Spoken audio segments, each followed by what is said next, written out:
ओम शांति।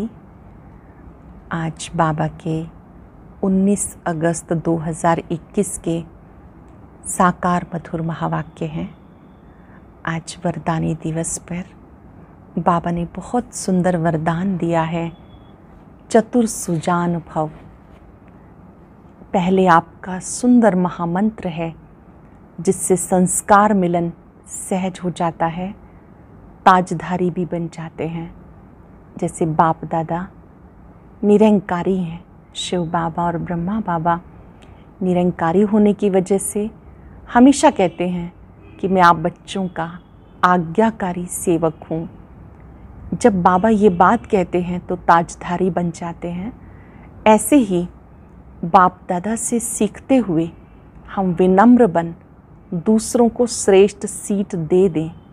जब आप दूसरों को सीट देते हैं तो वो भी आपको बिठाते हैं। बिठाना ही स्वयं बैठना है। इससे सहज ही संस्कार मिलन हो जाते हैं। ये चतुर सुजान बनने का सहज तरीका है। पहले आप सरल शब्दों में जब आप दूसरे को सम्मान देते हैं तो आपको सम्मान ही प्राप्त होता है। अगर आप मांगेंगे तो मिलेगा नहीं। अव्यक्त स्थिति का अनुभव करने के लिए अंतर्मुखी और एकांतवासी बनकर रहना है। सहज रूप से अव्यक्त स्थिति बन जाएगी। आज बाबा हठयोग और राजयोग का अंतर समझा रहे हैं। हठयोग जन्म जन्मांतर सीखते आए, वो निर्वृत्ति मार्ग वालों का है।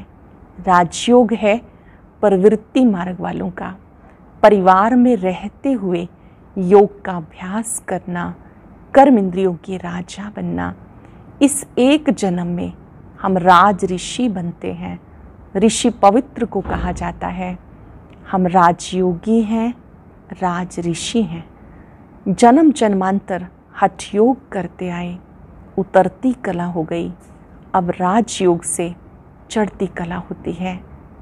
इसी समय राजाई पद पाने के लिए पढ़ाई पर पूरा अटेंशन देना है, अच्छी रीति पढ़ना है और धारण करना है।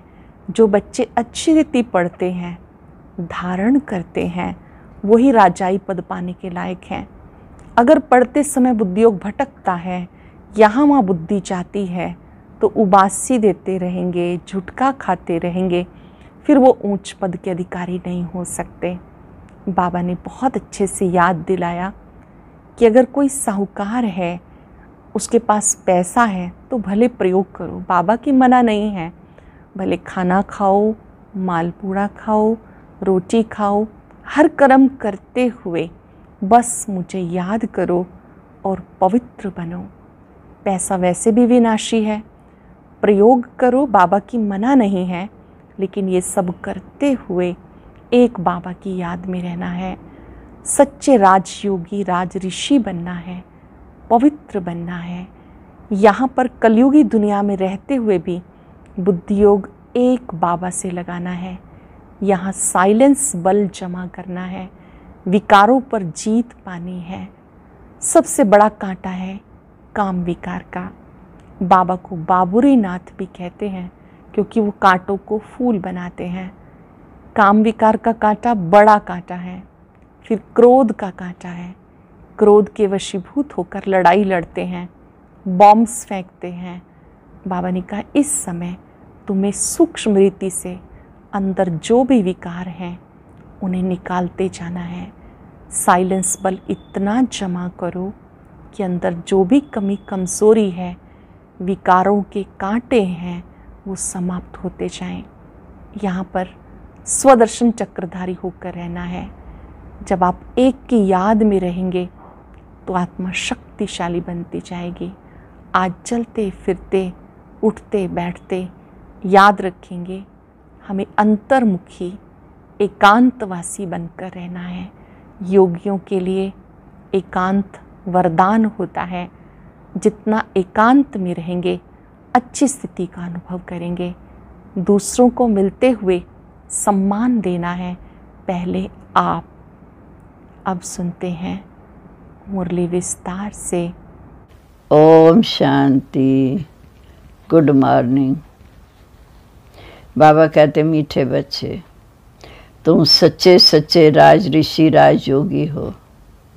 तुम्हें रजाई के लिए पवित्र ज़रूर बनना है। प्रश्न है, कौन सा टेंशन रजाई के लायक बना देता है? अगर पढ़ाई पर पूरा पूरा टेंशन है तो रजाई मिल जाती है। बाप जो सुनाते हैं उसे अच्छी रीति सुनकर धारण करो। बाबा ने सुनाया, बच्चों ने सुना, तो रजाई मिल जाएगी। अगर सुनते समय उबासी देते या झुटका खाते, बुद्धि भटकती, तो रजाई गवा देंगे। इसलिए पढ़ाई पर पूरा टेंशन दो। गीता है, हमें उन राहों पर चलना है जहाँ गिरना और संभलना है। ओम शांति। रूहानी बाप रूहानी बच्चों पर समझा रहे हैं। आज बच्चों को हठ योग और राजयोग पर समझाते हैं। बच्चों को मालूम है वह जो भी सिखाते हैं सब हठ योग, क्योंकि वह कर्म सन्यासी हैं। वास्तव में गृहस्थियों को हठ योग कर्म सन्यास सीखना ही नहीं है। वह तो है ही निवृत्ति मार्ग। वह धर्म अलग है। तुम्हारा धर्म देवी देवता धर्म है। जिन देवी देवताओं ने राजयोग से राज्य पद पाया। अभी तुम राज ऋषि हो। ऋषि उनको कहा जाता है जो पवित्र रहते हैं। तुम अभी पवित्र हो। अगर पवित्र ना रहे तो उनको ऋषि नहीं कहा जाता।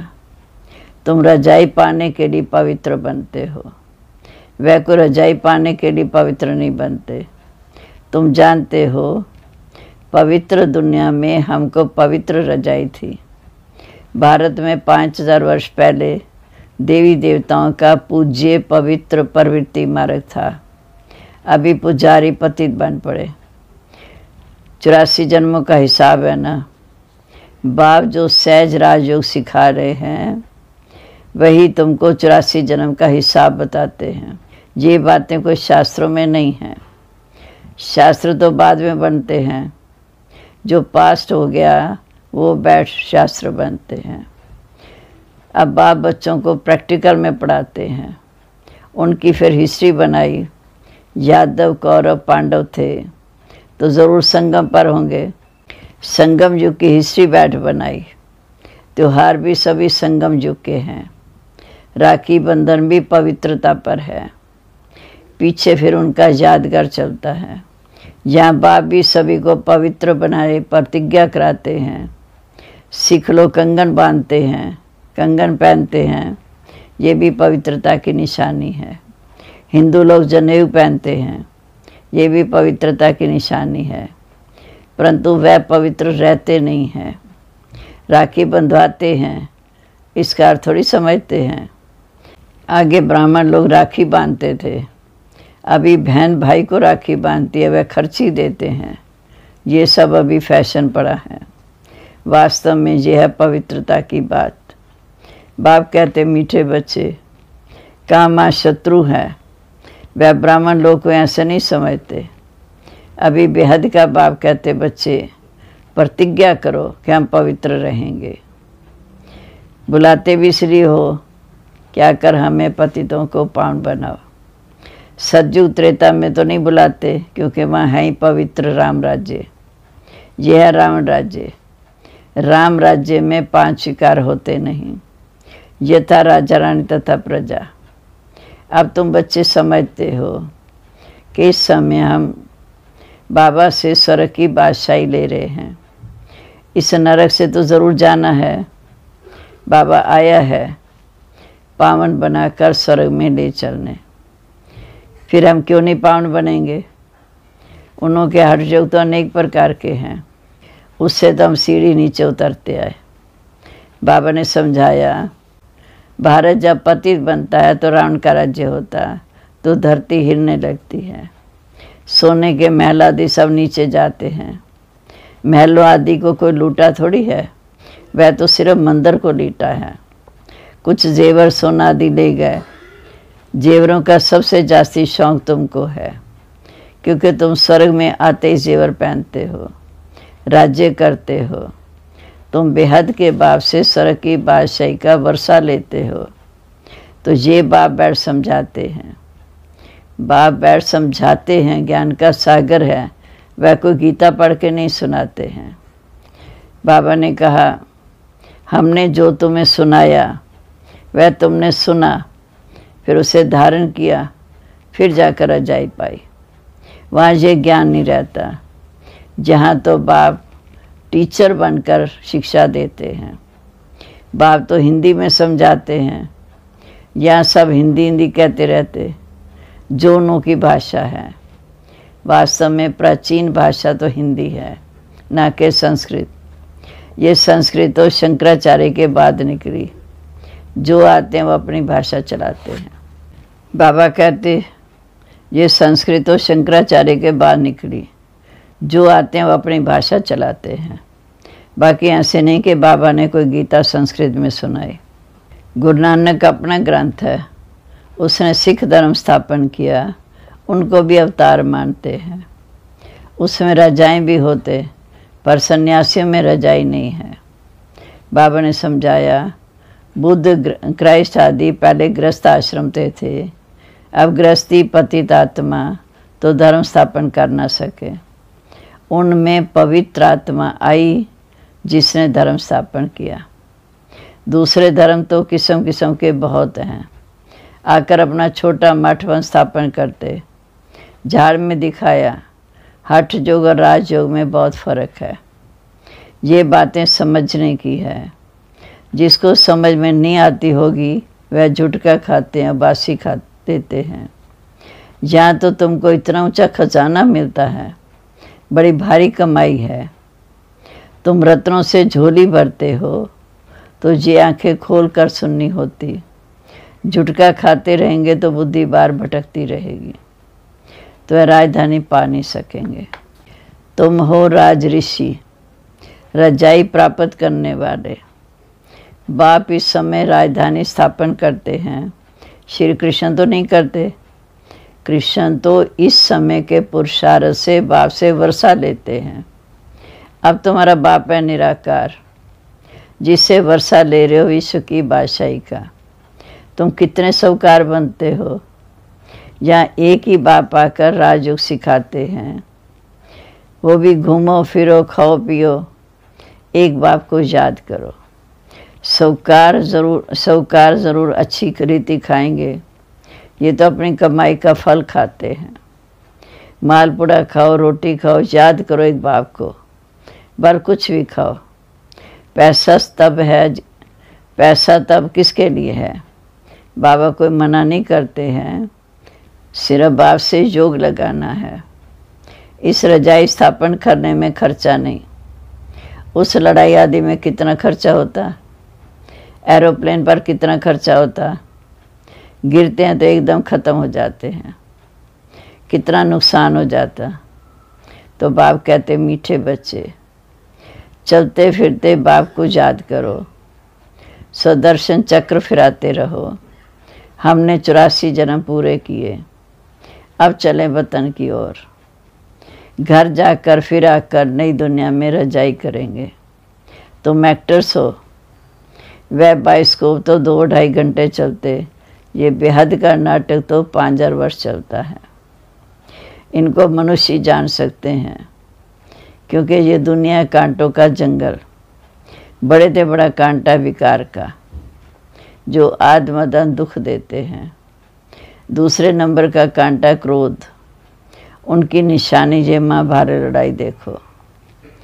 कोई बात में गुस्सा आया तो झट बम शुरू कर देंगे। अभी तो ऐसे ऐसे बम बनाए जो बात मत पूछो।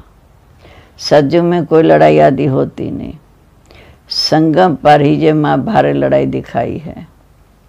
दूसरे कोई शास्त्रों में लड़ाई की बात ही नहीं।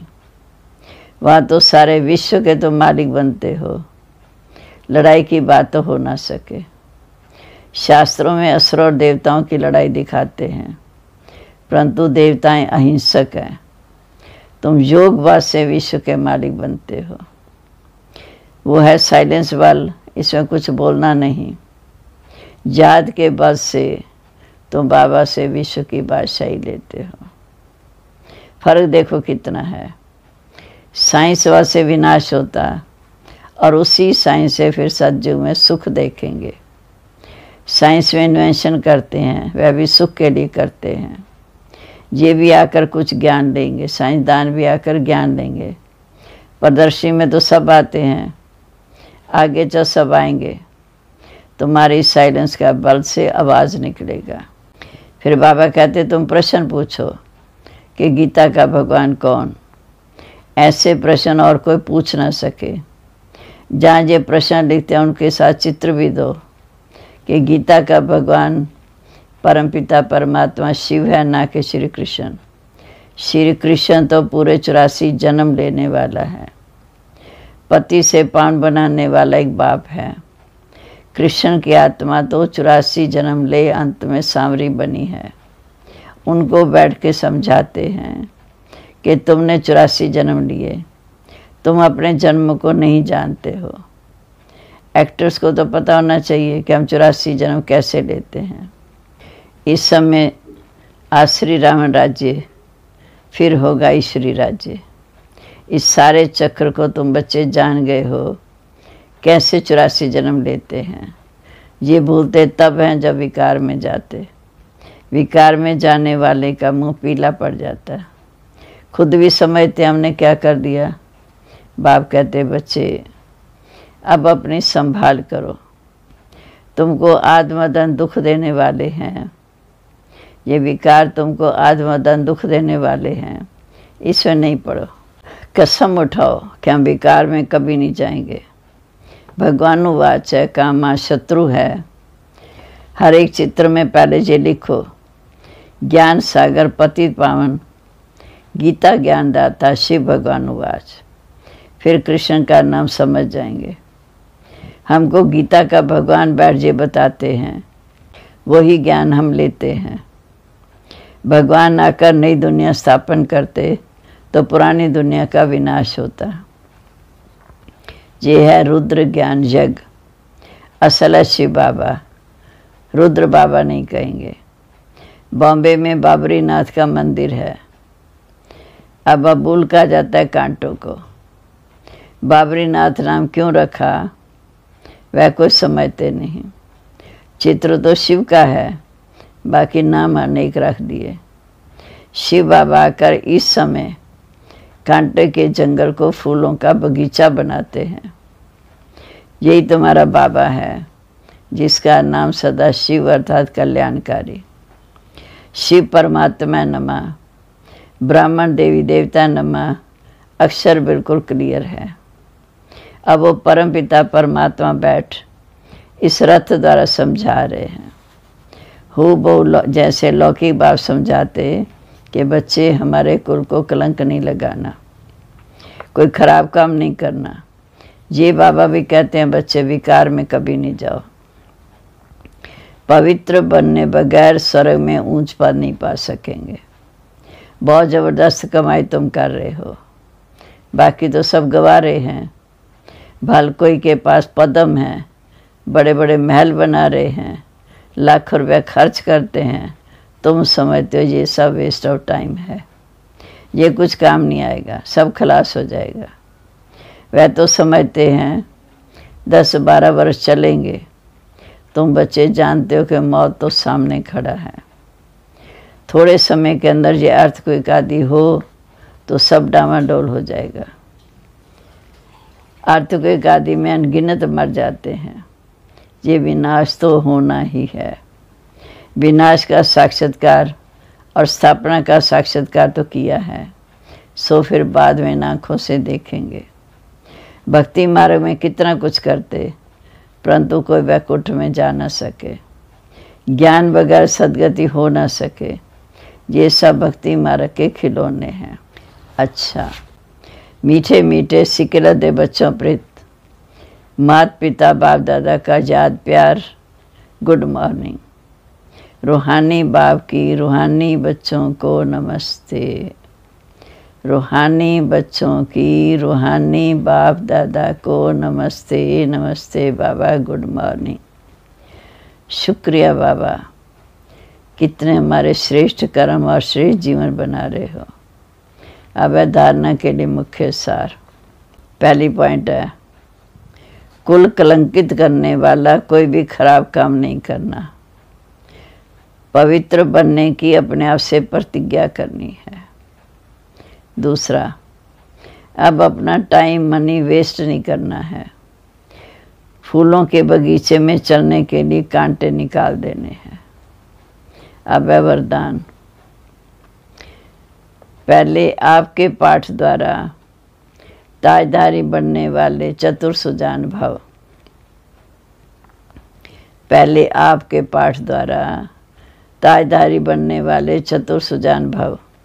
जैसे बाप दादा अपने को ओबीडियंट सर्वेंट कहते हैं, सर्वेंट कहने से ताजधारी स्वतः बन जाते हैं, ऐसे आप बच्चे भी स्वयं नम्रचित बन दूसरे को श्रेष्ठ सीट दे दो। नम्रचित बन दूसरे को श्रेष्ठ सीट दे दो। उनकी सीट पर बिठाएंगे। अगर आप उनको सीट पर बिठाएंगे, वे उतर कर आपको स्वतः बिठा देंगे। अगर आप बैठने की कोशिश करेंगे तो वह बैठने नहीं देगा। इसलिए बिठाना ही बैठना है। तो पहले आपका पाठ पक्का करो, फिर संस्कार भी सहज मिल जाएंगे, ताजधारी बन जाएंगे। यही चतुर सुजान बनने का तरीका है। इसमें मेहनत नहीं, प्राप्ति ज़्यादा है। स्लोगन है, अंतर्मुखी एकांतवासी बनने वाली, अंतर्मुखी एकांतवासी बनने वाली श्रेष्ठ आत्मा अव्यक्त स्थिति का अनुभव करती है। सम्मान है, मैं राज ऋषि, अंतर्मुखी एकांतवासी चतुर सुजान आत्मा हूँ। ओम शांति। आज की अव्यक्त मुरली जरूर सुने। उसके लिए ऊपर दिए गए बॉक्स को टच करें।